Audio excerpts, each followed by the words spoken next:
नमस्कार, पदार्थ रेसिपीज मराठीमध्ये मी स्वाती तुम्हा सर्वांचं अगदी मनापासून स्वागत करते। आपण आज नागपूरची फेमस पुडाची वडी कशी बनवायची ती पाहूया। याला पुडाची वडी, सांबार वडी किंवा कोथिंबीर वडी देखील म्हटलं जातं। महाराष्ट्रातील काही भागामध्ये कोथिंबीरीला सांबार म्हटलं जातं आणि त्या सांबारपासून बनणारी ही वडी अगदी चविष्ट लागते। नागपूरमध्ये तर हे स्ट्रीट फूड देखील आहे। अगदी सोप्या पद्धतीने अगदी चविष्ट खुसखुशीत खमंग अशी सांबार वडी कशी बनवायची आज मी तुमच्या सर्वांसाठी दाखवणार आहे। तर व्हिडिओ शेवटपर्यंत नक्कीच बघा। चॅनलवर नवीन असाल तर चॅनलला पटकन सबस्क्राइब करा। इथे मी सर्वप्रथम बनवणार आहे सांबार वडीसाठी लागणारा मसाला। त्याकरिता आपल्याला एका कढईमध्ये एक चमचाभर तेल व्यवस्थित असं तापवून घ्यायचे। तेल तापलं की यात घालायचे अर्धा चमचा जिरे छान फ्राय करून घेऊ आणि यात घालायचे एक चमचाभर हिरवी मिरची आणि आल्याची पेस्ट। ही पेस्ट हलकीशी परतवून झाली की यामध्ये आपल्याला अर्धा चमचा खसखस आणि एक चमचा तीळ घालायचे। हे तीळ आणि खसखस आपण मंद आचेवरती हलकीशी भाजून घेऊ। इथे मी सुंदर असे तीळ आणि खसखस भाजून घेतलेले आहेत, तुम्ही पाहू शकता। आता यामध्ये आपल्याला घालायचे 2 मोठे चमचे खिसलेलं खोबरं आणि 2 मोठे चमचे भाजलेला शेंगदाण्याचं कूट। हे जाडसर कूट आहे। हे कूट देखील आपण मंद आचेवरती व्यवस्थित असं परतवून घेऊ। 2 ते 3 मिनिटांमध्ये इथे आपले सर्व जिन्नस व्यवस्थित असे भाजून झालेले आहेत, तुम्ही पाहू शकता। मी याचा कलर चेंज केलेला नाही। या सर्व साहित्यामधून हलकीशी सुगंध यायला सुरुवात झाली की यामध्ये आपण काही सुखे मसाले घालू।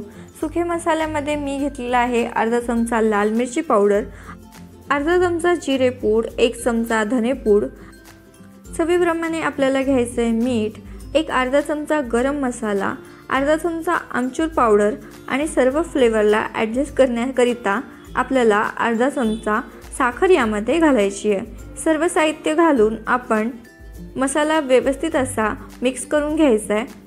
इथे आपला मसाला व्यवस्थित असा मिक्स करून झालेला आहे आणि पावडर मसाले देखील हलकेसे फ्राय करून झालेले आहेत। आता या स्टेजवरती आपल्याला घालायची यामध्ये कोथिंबीर। इथे मी घालणार आहे 2 मोठ्या वाट्या बारीक चिरलेली कोथिंबीर। कोथिंबीर आपल्याला स्वच्छ धुवून सुकवून अगदी बारीक चिरून मग यामध्ये घालायची। पुडाची वडी बनविताना कोथिंबीर आपल्याला अजिबात ओली नकोय। कोथिंबीर आपल्याला व्यवस्थित अशी सुकवून मगच मसाल्यामध्ये घालायची आहे। कोथिंबीर 2 मिनिटे मी छान परतवून घेतलेली आहे आणि इथे आपला सांबार वडीसाठीचा मसाला बनून तयार आहे। याला आपण पूर्णपणे थंड करून घेऊ।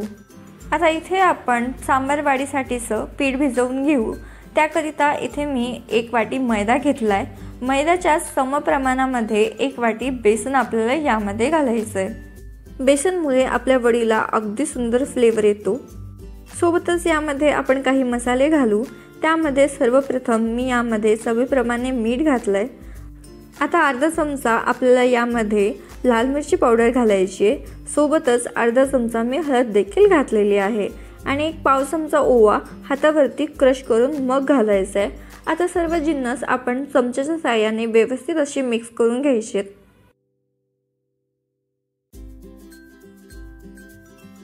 सर्व जिन्नस छान व्यवस्थित असे मिक्स करून झाले की आपल्याला 1.5 चमचा कडकडीत गरम तेलाचं मोहन यामध्ये घालायचे। गरम तेलाचं मोहन घातल्याने आपली ही सांबार वडी व्यवस्थित अशी खुसखुशीत होते। तेल गरम असतं याकरिता हात पिठामध्ये घालायचं नाही, नाहीतरी हाताला चटके बसतात। आता आपण चमच्याच्या साहाय्याने पीठ मिक्स करून घेऊ आणि पीठ हलकसं थंड झालं की हाताने व्यवस्थित असं हे तेल पिठाला चोळून घेऊया। तेल आणि पीठ व्यवस्थित असं एकजीव झालं की थोडं पाणी घालत घट्टसर असं पीठ आपल्याला मळून घ्यायचं आहे। इथे आपलं घट्टसर असं पीठ मळून झालेलं आहे, तुम्ही पाहू शकता। आता हे पीठ आपल्याला झाकून 1 तासभराकरिता सेट होण्यासाठी ठेवायचे। 1 तासभरामध्ये आपलं हे पीठ व्यवस्थित असं सेट होतं, तुम्ही पाहू शकता। आता हे पीठ आपण परत एकदा हाताने 2 ते 3 मिनिटे व्यवस्थित असं मळून घेऊ, म्हणजे पिठामध्ये छान लवचिकपणा येतो। इथे मी पीठ व्यवस्थित असं मळून घेतलेलं आहे।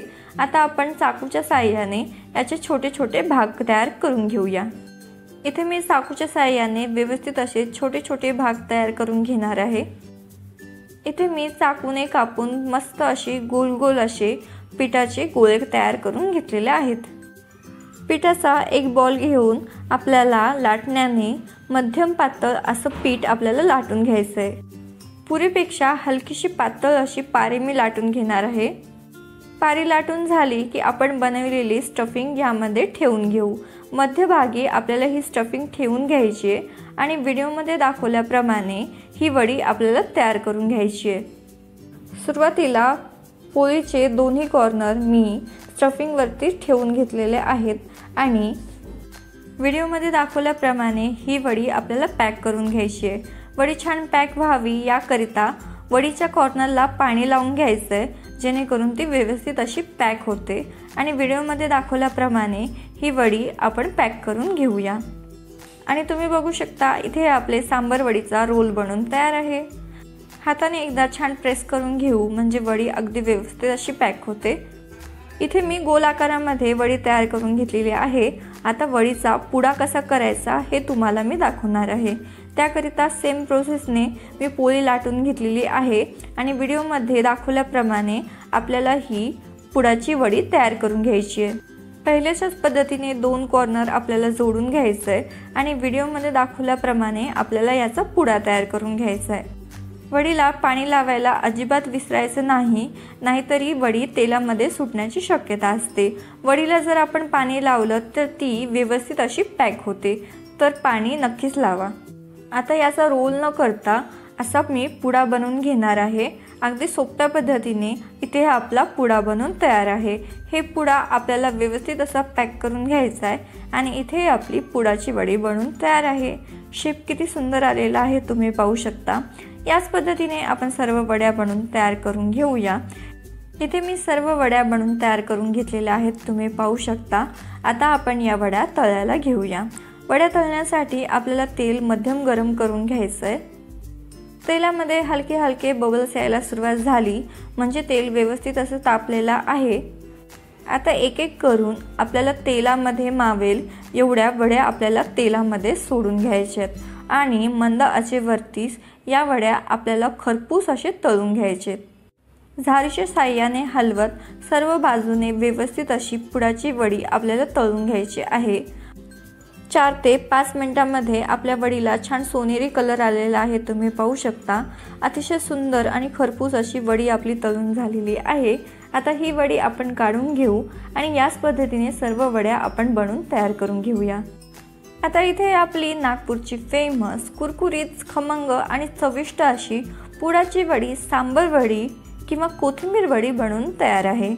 अतिशय खुसखुशीत होते आणि चवीला तेवढीच भन्नाट लागते। याला सहसा ताकाच्या कढीसोबत किंवा दह्याच्या कढीसोबत सर्व केलं जातं, पण इथे मी याला सॉस बरोबर सर्व केलेलं आहे।